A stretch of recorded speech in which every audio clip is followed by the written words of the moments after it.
आइए आपको एक और बिग एफआई वॉइस लेके आते हैं। एफआई बहुत बड़े सेलर्स रहे हैं, लेकिन एक एफआई हमने जिनसे बात की एक्सक्लूसिव, वो एक्चुअली बाजार की मंदी को बहुत ज़्यादा लास्ट करते हुए नहीं देखते। इनफैक्ट वो धीरे धीरे बाजार में पोजीशन बिल्ड कर रहे हैं।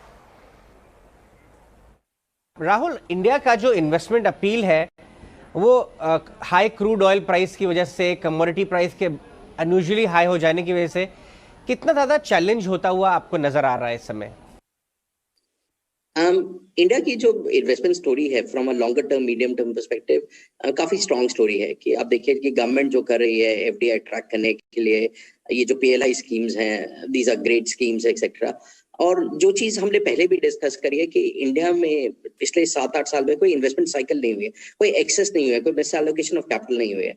तो पिछले 6-9 महीनों में जो हम देख रहे थे, रियल एस्टेट साइकिल पिकअप हो रही है, और जैसे इकोनॉमी ओपन होगी अभी ओमिक्रॉन के बाद बेसिकली, तो आप देखेंगे स्कूल्स ओपन हुए, ऑफिसेज ओपन हुए, तो जो अनऑर्गेनाइज सेक्टर था, जिसकी जिसकी काफी वेजेस इनकम वगैरह लिंक थी इन सब के साथ में, they will again see their incomes pick up. तो जैसे उन लोगों के पास इनकम्स आती हैं, वो वापस अपने गांव में भेजेंगे, वहां पे रूरल इकोनॉमी बेस जाएगा, तो थिंग्स विल। और ये जो सवाल था क्रूड के रहते हुए, हायर क्रूड ऑयल प्राइसेस, ये टेम्परेली इम्पैक्ट करेगा। आई थिंक नेक्स्ट 5-6 मंथ्स तक इम्पैक्ट करेगा। बट जैसे कि बात हो रही है कि यूएस और ईरान की जो ये डील होगी sanction, that would supply close to 1.5 million barrels of oil to the world market, and eventually next 12-18 months में जैसे रशिया बाकी अपने एक्सपोर्ट्स नहीं कर पाएगा, तो इट्स हाईली लाइकली कि चाइना या बाकी अरेंजमेंट के through they will be able to keep up, और they may even ramp up their oil supplies.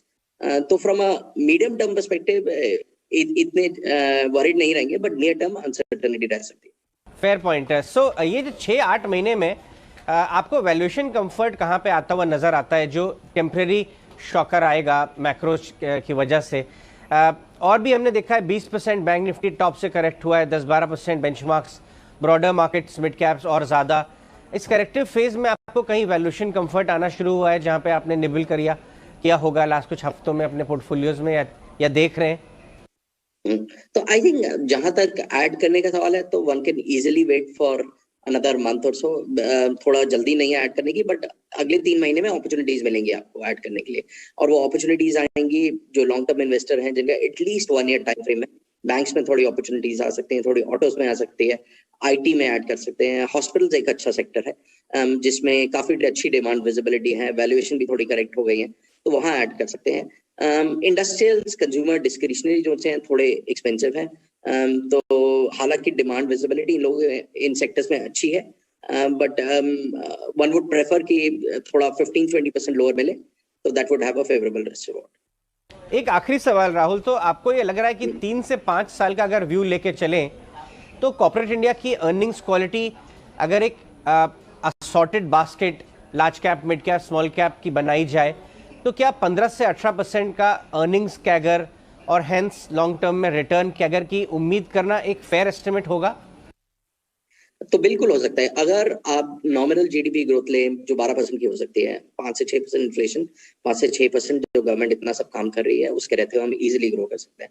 तो अगर 12% नॉमिनल जीडीपी ग्रो कर रही है, तो अच्छी कंपनीज हैं, जैसे लीडिंग बैंक्स हो गए, या लीडिंग इंडस्ट्रियल कंपनीज हो गए, या रिलायंस वगैरह हो गए, ये कंपनीज अपनी अर्निंग्स 15 से 18% कंपाउंड कर सकती है।